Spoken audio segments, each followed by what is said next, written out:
Gentlemen, one of the most important things from a physique perspective is creating that nice V-taper appearance, which is going to be building the lats. So today we're going to be talking about something very important, which is how to get wider lats.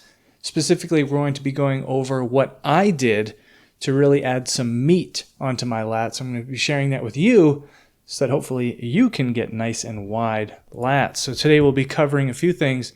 We're going to be going through my back workout, specifically what I did, the exact workout that I did, sets, reps, exercises, execution. We're going to go over some cues.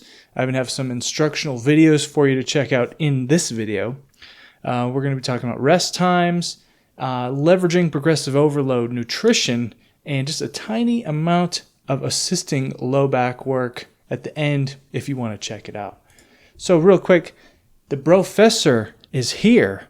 So students, come along to Frank's School of Muscles. Grab your notebook. Class is in session. Let's begin. First, we want to go through credentials. Okay, here's my credentials. You can see my latissimuses in this photograph. This is peak. This is like a couple weeks ago. You know what? Let's just do it live, right? We'll do it live. Okay. Credentials. That's what we're working with. So we're going to get into it. All right. So first thing we're going to be talking about. Why does this matter? Okay. I think this is really important because a lot of times we can look at lifters and see what they're doing at this particular moment. And it's not necessarily how they got to that point in time. Right. And the reason that I got thinking about this is because I was looking at Chris Bumstead. I like to study the greats. And, obviously he has a great back. So I want to see what he's doing right now to work on his back training. And I was wondering, maybe how much has his back training differed from what it used to be? So I go look at videos from like 5, 6, 7 years ago. Sure enough, he's repping 5-plate deadlifts, like it's nothing. Okay, so you can't just look at what someone's doing right now because it's different than how they got to where they are. So the number one thing that got my back to add that width to the lats, really add the meat onto the lats, is the Yates row. We're talking dirty, nasty, stinky Yates rows. And if you're unfamiliar, this is a really quick clip. We're going to show you. This is from Dorian Yates' Blood and Guts video. I want you to look. He's doing a 4-plate row here. So the way that I perform these rows is very much, pretty kind of upright, as you can see Dorian's about to do. So very, not really bent over, kind of more upright. And you're pulling the bar, almost into your belly button. Okay, so it's coming right down towards the knees, around the knees, pulling it up into your belly button and getting that nice engagement in the lats and that deep, deep stretch when you pull it out. Okay, this is another video. Brian Alshrew, I hope he's doing good. I haven't checked in on any of his videos in years. This is just another quick clip. I want to show you just from the back. This is what I'm talking about. Big, stinky rows. Okay. A lot of people think that these are going to be more for the upper back, but for me personally, these worked the lats. I do not really see much upper back development from this. So how did I do these rows? How did I do my Yates rows? Well, I did a couple warm-up sets, and I would kind of structure my reps like this. For the first set, I would do like a set of 20, which is, just trying to get some volume in. A lot of times that would end up fatiguing like my cardiovascular before, hitting like real muscular failure. But it's to start, you really want to spend some time learning the technique on this before you like really start yeeting some weight on there and kind of getting crazy with it. My next set, I would take it to I would add some more weight, and we're pyramiding the weight up every time.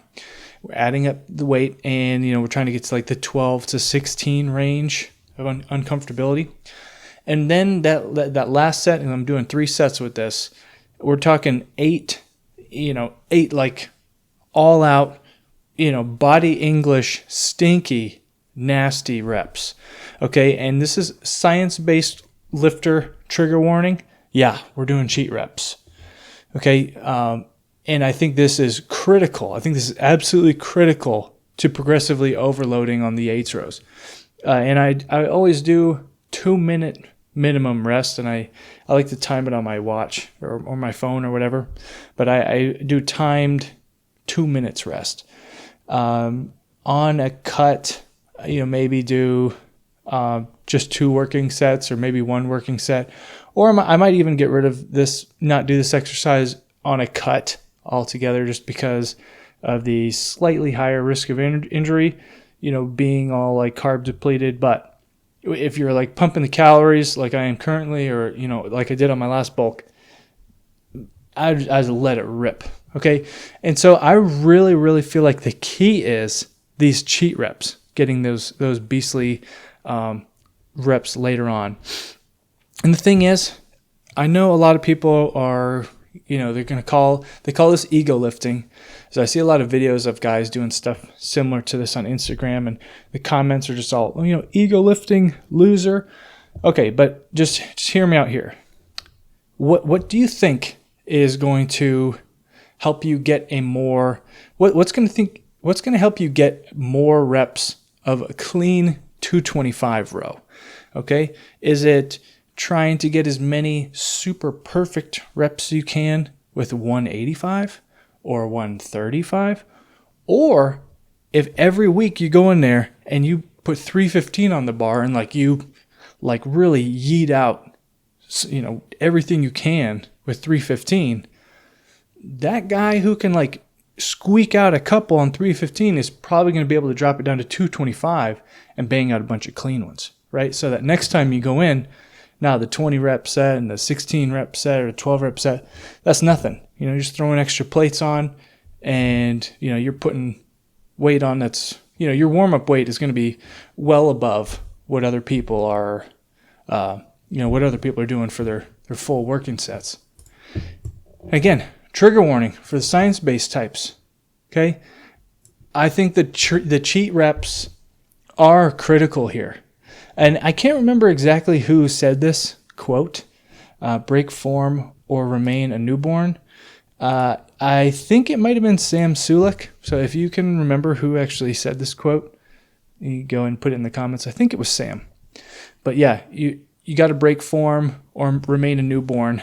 In the beginning, my first reps, those are real clean.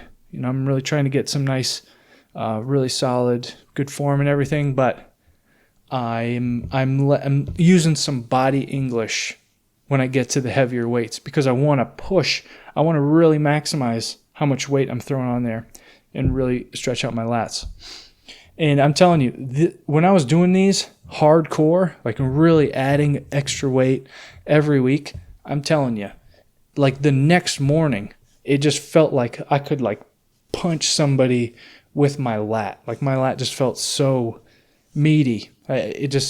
Nothing has made my lats feel more than really, really emphasizing this lift. So that's how I would start out every back day. Started off with that. Next exercise I'd be going to is the lat pull downs. Okay, and nothing really crazy here, but I do think there was some issues with my execution over the years and how I was performing these. And so I'm going to help you with those right now. So like I said, I try to keep my lat pull downs when I'm doing them on a cable between 12 and 16 reps. And these, I'm not flinging these around the same style that I was doing Yates rows. We're just, completely different. Now we're going over to the cable row and we're focusing on nice deep stretch, really utilizing the muscle and getting that good contraction and the stretch in. And despite what a lot of people say, in my opinion, I think that the stretched portion of this is extremely, extremely important. I think letting your shoulder blades retract fully really is going to add that extra bit. It's really going to do a lot. Because you got to think your lats attach up to the underside of your arm, your back of your arm here. They not only do your lats pull your arm down, but your lats pull your shoulder blades in. So one mistake I was making with my back training for years is I was not allowing my upper back or my shoulder blades to move at all. I always heard the cue of, lock your shoulders back and then you perform your lift. But if you lock your shoulders back and then you do a row and your shoulders don't really move much, like your shoulder blades don't move, you're not working one of the main processes that your lats do with your shoulder blades. So if you never move your shoulder blades with your lats, like they're just stabilizing, not actually working that. So that was something that once I figured that out, allowing your shoulder blades to roll forward, using your lats to pull your shoulder blades back, it's going to have a lot of impact on your back training. I think it's going to help you a lot. So like I said, focusing on the stretch, slow and controlled, 2-minute rests here. The thing that where I really feel these, if you can kind of see here, let me bust out the demonstration, the dummy again. Okay, so if you look at the outside edge of my lat right there, see that little bit I'm flexing right there? So that little bit that I'm flexing right on the outside edge of my lat, if you look right up in here, that is what is going to be worked on this lat pull down. Really stretching out the lats, pulling them down, focus on using your lat to pull your arm in, keeping your chest up, getting that good contraction. Okay, so after I did lat pull downs, next thing I'm doing on my back days is some kind of row variation, a cable row or a chest supported row. I'm not a super huge fan of chest supported rows because they kind of hurt my chest a lot, especially if you start to, jam some weight. I just feel like I'm being smushed. I don't really like it all that much. Sometimes I like chest supported rows with one arm so I can, really get in there.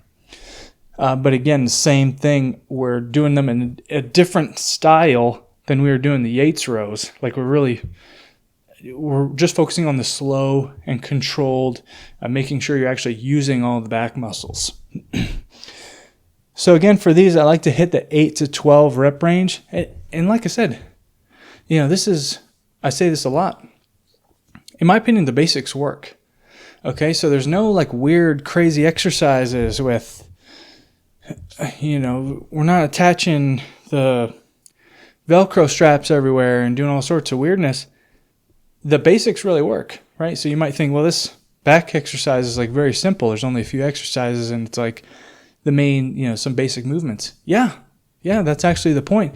So your back does a few things, right? And you can see in this workout, we're doing a cable supported row. So we're kind of working in 3 planes of movement, right? We're kind of doing a pulling up, we're doing a pulling down, and we're doing a pulling towards us, right? So this exercise is hitting all 3 of those planes of motion and working different areas of the back. I would say overall this exercise is a lot more lower back / lat focused. This is not an upper back focused exercise. This is a width workout. Okay, this is really just going to be working on the width. And again, same thing for this on if you're doing a cut. And the reason I have this in there is because maybe I get a lot of questions like, how might you change your workouts during a cut or during a bulk? I would just back off the volume a set. And for me, I like to just do just a tiny bit higher reps. Like I'm in a cut, I'm not probably going to go to the 8 rep range, really. Maybe every so often, but I'm just going to stick with those higher rep ranges to really focus on contracting the muscle and adding some density. And then the last thing I'm going to do is a little finisher move is cable lat pullovers. Okay, you got the cable machine and you're using a V-bar or a straight bar and just really focusing on a big stretch and then pulling that cable down towards you and contracting the lats down at the bottom and squeezing them as hard as you can. And again, same thing for all the other ones. I'm doing 2-minute rest minimums on all these. All right. And just to kind of, as like a little bonus, this can be a little bit like taxing on the lower back, especially Yates rows. Something I found particularly helpful is I do this a few times every day. Focus on low back flexion and extension. Okay, and flexion is doing this, and extension is doing this. So I just bend over a little bit, and I practice flexion and extension just using my lower back. And I'm not doing it with any weight, so I'm not going to hurt yourself. But it's just practicing on actually using those muscles. I think for years I was like so terrified of getting a lower back injury, which you should be as well, because that is terrifying. A low back injury is bad. But I was so terrified of getting a lower back injury that I didn't allow myself to do anything that really worked the lower back at all. And I think that's not good. I think you should do some things that work it. You don't need weight, but I like to especially do this move as a warm-up. If I'm getting ready to do something that's about to tax my lower back, I'll practice flexion and extension, get the lower back muscles warmed up, and just kind of firing and charged and ready to go. So I think this would be is a good thing to do just throughout the day to keep you nice and loose, and especially if you're about to do something like I like to do these before rows, and especially before squats, deadlifts, anything like that. And let's talk about nutrition, because we have to every time. You got to hit your protein. Okay, you got to hit your protein at a minimum, and your calorie surplus is going to be your best way to get consistent gains. I know I sound like a real broken record here, but that's the way it is. I promise, if you're saying the words, I'm just trying to get big, but nothing's working. Gentlemen, you're just not eating enough, and that's okay. I said it countless times. I said those words. I'm just trying to get bigger, man. I'm trying to eat more. You got to track it, okay? It's just going to take some time. It's a skill you got to build up, just like anything else. Here's what you do. Go download my MyFitnessPal app and just track one meal. Just one singular meal. Tell me how many calories it was. Put it down in the comments. Let me know. All right. So that's your challenge to you. Now take this workout and go and get huge. Go and get nice and wide, gentlemen. And I'll see you in the next video.